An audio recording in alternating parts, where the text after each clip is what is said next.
네, 할렐루야. 네, 오늘은 영성 시리즈 두 번째 말씀으로 다시 영성이다 두 번째 시간에 세미한 음성이라는 제목으로 하나님의 은혜를 나누고자 합니다. 한번 저를 같이 따라 해볼까요? 세미한 음성으로. 여러분 21세기에 접어들면서 많은 학자들이 예견하기를 종교를 가진 인구들, 신앙을 가진 인구들이 점점 쇠퇴할 것이다 라는 예견을 하였습니다. 런던 타임즈의 한 글에 의하면 이렇게 말하는데요. 이 종교의 쇠퇴성, 특별히 기독교의 쇠퇴에 대해서 이러한 글이 있었습니다. 제가 좀 일부분을 발췌해서 좀 읽어드리도록 하겠습니다. 사람들 사이에 종교는 필연적으로 약해질 수밖에 없다. 불합리한 가르침, 편견, 신의 불공정한 정의가 점점 사람들에게 거슬리기 때문이다. 결론적으로 세속주의와 온건한 형태의 종교가 최후 승자가 될 것이다. 이 기사에서 말하는 온건한 형태의 종교는요, 자신의 교리를 강압적으로 내세우거나 주장하지 않는 그러한 형태의 종교를 말합니다. 그런데 여러분 진짜 이렇게 되었을까요? 실제로 미국의 퓨 리서치 센터에 의하면 인구 통계학으로 이렇게 결론을 냈다고 합니다. 이런 예견들이 오히려 틀렸다고 증명을 했는데요. 장기적으로 쇠퇴하는 쪽은 이 종교를 가진 인구가 아니라 오히려 이 세속 인구다라고 결론을 내렸습니다. 2015년도에 조사한 연구에서 이 무신론자들, 하나님의 존재를 부정하는 사람들과 무종교인들의 비율이 전 세계적으로 한 16.4%밖에 안 된다 합니다. 그리고 이마저도 40년 뒤에는 13.2%로 서서히 낮아질 것이다라고 인구 통계학에서 발표를 했습니다. 그러니까 이 세상은요, 종교의 위기, 신앙을 가진 사람들의 위기가 아니라 오히려 세속의 위기, 무신론자들의 위기라는 말을 증명을 했던 거죠. 서구 기독교를 제외한 이 아시아와 이 남반구 아프리카에서는요, 여전히 이 기독교인들의 수가 급속도로 성장하고 있습니다. 중국과 한국과 일본이 합친 기독교인의 수는 약 1억 7,110만 명입니다. 이것은 전 세계 인구의 대략 한 10% 정도를 차지하는 비율입니다. 아프리카의 기독교인은 6억 3천만 명으로 전 세계 인구의 49.3%를 달하죠. 그러니까 이 현대에서는 많은 이들이 이러한 세속주의와 물질 막론주의에서 떠나서 영성의 세계로 들어오고 있다는 것을 알려줍니다. 인간의 탐욕과 기술 문명에서 나와 새로운 영성을 추구하는 세대, 그래서 21세기를 가리켜서 영성의 시대라는 말이 있습니다. 특별히 성경에 나타나는 우리가 가지고 있는 영성은 어떠합니까? 성경에 나타나는 영성의 세계는 우리를 죄성으로부터 자유하게 합니다. 상실된 인간성을 회복하게 하고 진리와 자유로 이끕니다. 우리는 그 대표로 엘리야 선지자가 갖고 있는 그 영성을 우리가 함께 관찰하고 우리 삶에 적용해 보고자 합니다. 오늘 본문은 저번 주에 이어서 호렙산에서의 엘리야를 주목하겠습니다. 아합과 이세벨을 피해서 엘리야가 어디까지 도망갔죠? 북이스라엘의 선지자였던 그가 남유다의 최남단에 위치한 브에셀바까지 도망을 쳤습니다. 그리고 그곳에서 1시간 정도 떨어진 광야의 로뎀나무에 머물렀습니다. 그리고 엘리야는 로뎀나무 아래에서 천사가 주는 음식을 먹으면서 다시 힘을 얻어 하나님의 산 호렙에 이르렀습니다. 여기까지 우리가 저번 주에 함께 나누었습니다. 그런데 선지자가 호렙에 도착해서도 계속되는 두려움 때문인지 머뭇머뭇하고 있습니다. 하나님은 그런 엘리야의 모습을 포착했죠. 그리고 엘리야에게 이런 질문을 던집니다. 9절에 엘리야가 그곳 굴에 들어가 거기서 머물더니 여호와의 말씀이 그에게 임하여 이르시되 엘리야야 내가 어찌하여 여기 있느냐 말합니다. 엘리야는 지금 하나님의 산 호렙에 다시 이끌려 왔었지만 그가 다시 곧바로 모든 사명을 회복하기에는 시간이 필요한 것처럼 보입니다. 하나님은 머뭇거리는 엘리야를 향하여서 여기서 뭐하느냐? 내가 어찌하여 여기 있느냐? 이렇게 질문하셨습니다. 그리고 엘리야가 이렇게 대답하죠. 10절에 엘리야의 대답인데요. 저희가 함께 읽겠습니다. 시작.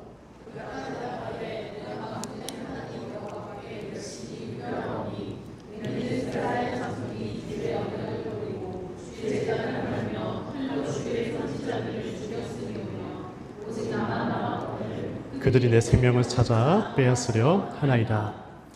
여러분, 우리는 지금 이 하나님의 질문과 또 엘리야의 대답을 통해서 엘리압의 이 상황과 상태가 어떠한지 진단을 할 수 있습니다. 먼저는 엘리야는 자기가 지금까지 선지자로서 어떠한 삶을 살아왔는지 하나님께 어필했습니다.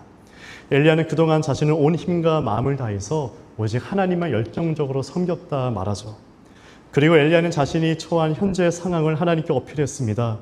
지금 이스라엘 자손들은 모두 하나님의 언약을 다 버렸고 하나님을 버리고 떠났고 하나님의 선지자들도 다 죽었는데 자기만 혼자 남았다 하나님께 어필을 했습니다. 그런데 여러분, 우리가 이 엘리야의 말을 들어보면 겉으로 보면 맞는 말 같지만 사실은 틀린 말이었습니다. 우리는 열왕기상 18장에 보면 이세벨이 하나님의 선지자들을 멸할 때 국내 대신 오바댜가 선지자 100명을 50명씩 묶어서 동굴에 숨겨두었다는 것을 기억을 합니다. 그러니까 지금 엘리야 이외에도 아직 하나님을 섬기는 선지자들이 여전히 상당수가 있었습니다. 그런데 엘리야의 말을 자세히 들어보면 그렇지 않다는 겁니다. 하나님께 열성이 있는 사람은 아무도 없고 오직 다 죽고 자기 혼자만 남았다라는 겁니다. 그러니까 지금 엘리야의 상태를 보십시오. 하나님의 거시적인 역사를 바라보지 못하고 자기가 처한 상황에만 매몰되어 있습니다. 하나님께서 또 다른 방식으로 준비하고 있는 남은 자들이 있음에도 불구하고 엘리야는 선지자 중에서 오직 자기만 남았다고 하나님께 말합니다. 선지자는 전 세계를 운행하시며 역사를 주관하시는 하나님은 바라보지 못한 채 광야에서 자신의 삶에 묶여서 두려워 떨고 있습니다. 여러분, 우리는 이 지점에서 다시 한번 영성이란 무엇인가 질문하며 묵상할 수 있죠. 영성이란 초월성을 가진 하나님께서 지금 내 삶에 찾아오셔서 그 하나님과 함께 교제하며 살아가는 겁니다. 그래서 구약성경에서는 영성이 해당하는 단어로 히브리어 루아크를 말하죠. 하나님께서 사람을 창조하시고 그 코에 생기를 불어넣으셨을 때 그 생기가 루아크입니다. 호흡 또는 하나님의 입김입니다. 기독교 영성이란 우리를 초월하시는 하나님께서 예수 그리스도를 통하여서 우리에게 찾아오셨다는 것이죠. 하나님의 영인 성령은 생명의 영으로서 우리 안에 내주하십니다. 그래서 우리는 하나님과 인격적인 교제, 영적인 교제를 나누는 영적인 존재이자 영성이 있는 하나님의 자녀입니다. 우리에게 영성이 있다는 것은 지금 온 우주와 만물을 창조하시고 다스리시는 그 하나님의 영이 내 안에 있다는 것은 우리의 상황을 초월하여서 현실 세계에 넘어 있는 하나님을 바라보는 그 믿음이 우리에게 있는 영성의 세계라는 것이죠. 그러나 지금 엘리야의 모습을 보면 어떻습니까? 엘리야는 그만한 영성을 잃어버렸습니다. 그러니 거시적인 하나님의 다스림을 바라보지 못한 채 나만 남았어요. 하나님 다 죽고 저만 선지자 중에 홀로 남았습니다. 자기 목숨마저도 위태로운 상황이라고 하나님께 외쳤던 겁니다. 이런 엘리야를 하나님께서 어떻게 회복하셨을까요? 엘리야를 향한 하나님의 행동은 무엇일까요? 11절 서두에 보면 이렇게 하나님께서 새로운 훈련의 장으로 내뭅니다. 여호와께서 이르시되 너는 나가서 여호와 앞에서 산에 서라 하시더니 명령합니다. 하나님은 엘리야를 위해서 특별한 훈련을 준비하십니다. 엘리야가 호렙산에 서 있으면 하나님께서 이제 직접 나타나실 텐데 그 하나님을 발견하고 의식하는 훈련이었습니다. 내 삶 속에 하나님을 얼마나 잘 의식하는가.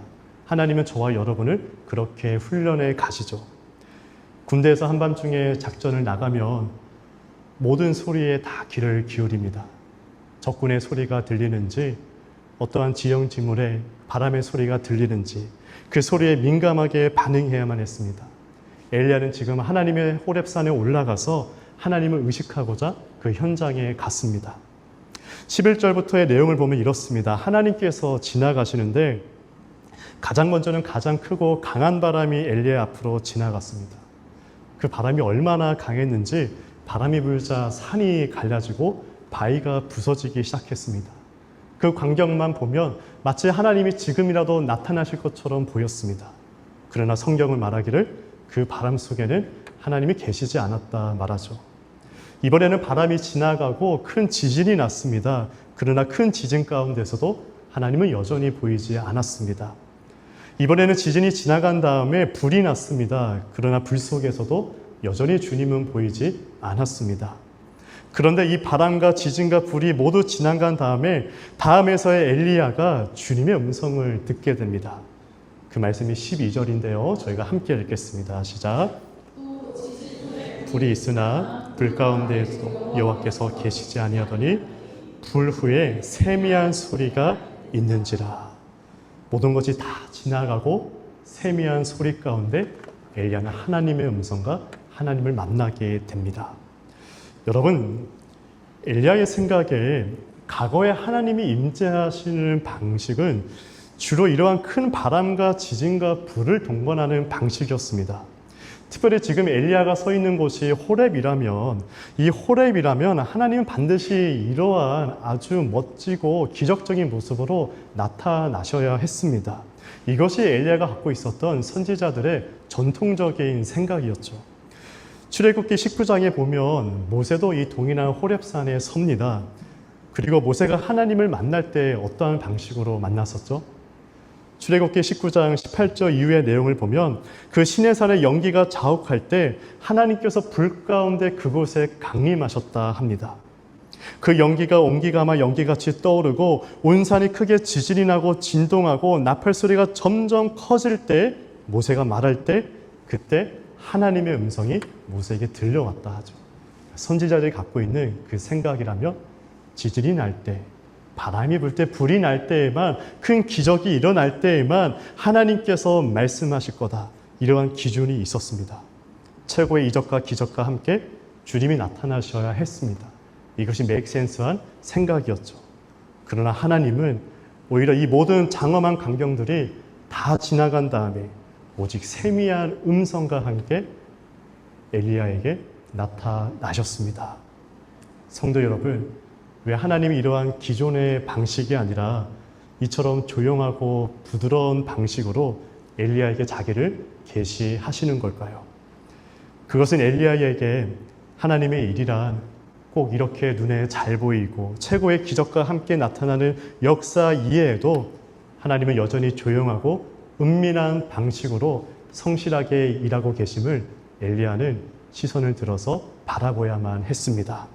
비록 지금 엘리야의 눈에는 저 아합과 이세벨의 기세 등등한 악함으로 여전히 선지자 중에서 자기만 남아있는 것처럼 보일지라도 자신의 선지자 사역은 멈춰진 것 같았으나 그렇다고 해서 하나님의 역사가 거기에서 끝난 것이 아니었다는 것을 하나님이 엘리야에게 알게 하셨다는 것이죠. 그래서 하나님은 엘리야의 시선을 돌리셨습니다. 하나님의 일이란 우리가 늘 알고 있었던 우리의 생각과 우리의 관점에서만 나타나는 것이 아니라 하나님은 또 다른 방법으로 조용하고 때로는 세미하고 은밀한 모습으로 여전히 일하고 계시다는 것을 엘리야에게 보여주셨습니다. 이것이 엘리야가 새롭게 회복해야 할 영성이자 저와 여러분의 영성인 줄 믿습니다. 스스로 계시는 하나님, 전지전능하시며 무소부재하시는 하나님은 우리의 생각과 전혀 다른 방법으로 일하시는 하나님, 이것을 아는 것이 우리의 영성입니다. 사랑하는 여러분, 이러한 영성이 머무는 공동체가 우리 교회가 되기를 축원합니다. 우리 삶에도 이러한 영성이 간절히 필요합니다. 내가 보이는, 내가 처한 현실이 전부가 아니라는 것. 하나님은 우리가 예상치 못한 방법으로 그분의 나라를 이루시고 우리 삶 속에 채우신다는 것을 우리가 영성으로 받으시기를 바랍니다. 이제 하나님께서는 엘리야를 향하여서 새로운 대안을 제시하십니다. 우리가 15절 말씀에 보면 하나님이 엘리야에게 이렇게 말하죠. 너는 저 다메섹에 가서 하사엘에게 기름을 부어서 아람의 왕으로 세우라 명령합니다. 또 16절에 보면 예후에게 기름을 부어 이스라엘의 왕이 되게 하고 너의 후계자인 엘리사에게 기름을 부어서 너를 대신한 선지자가 되게 하라 말합니다. 하나님은 아람 왕 하사엘을 통하여서도 일하시고 아합과 이세벨을 보복할 것이며 하사엘을 피하는 자는 예후가, 또 예후의 칼을 피하는 자는 엘리사가 처단할 것이라 하나님의 계획을 말했습니다. 그동안 엘리야가 알 수 없었던 하나님의 선한 계획이 비로소 선명하게 드러나는 순간이었죠. 역사를 주관하시는 하나님은 이처럼 이방왕 하사엘을 통하여서도 하나님의 역사를 이어가실 거고 또 그리고 엘리야의 시대가 아니더라도 예후와 또 엘리야의 또 후계자인 엘리사, 그 다음 후발주자를 통해서도 하나님의 때를 위해 준비하고 계셨다는 겁니다.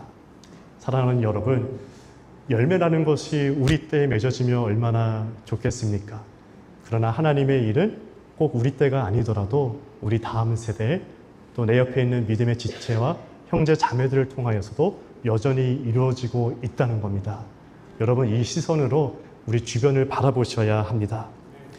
18절에 보면 더욱더 놀라운 사실이 있죠. 18절 말씀 함께 읽어볼까요? 시작.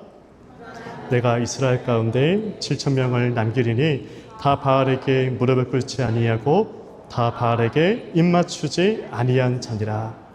하나님은 지금 엘리야가 볼 수도 없고 상상할 수도 없는 자리에서 하나님은 하나님의 방식대로 바알에게 무릎을 꿇지 않는 7,000명을 남겨두셨다 합니다.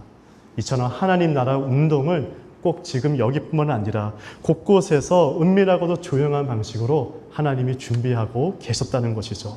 엘리야는 이런 회복된 영성으로 다시금 하나님의 일하심을 보게 되었습니다.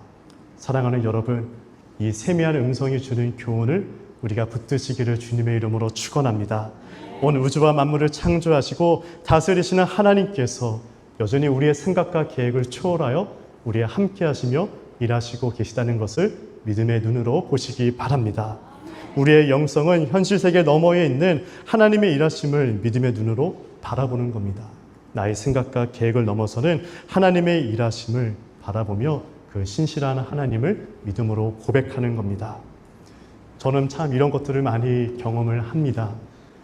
뉴욕 기독교회 2년 반 만에 다시 와서 보았을 때 처음 들었던 생각은 내가 인지하지 못했을 뿐이지 하나님은 여전히 신실하게 하나님의 사람들을 세워가고 있다는 믿음이었습니다.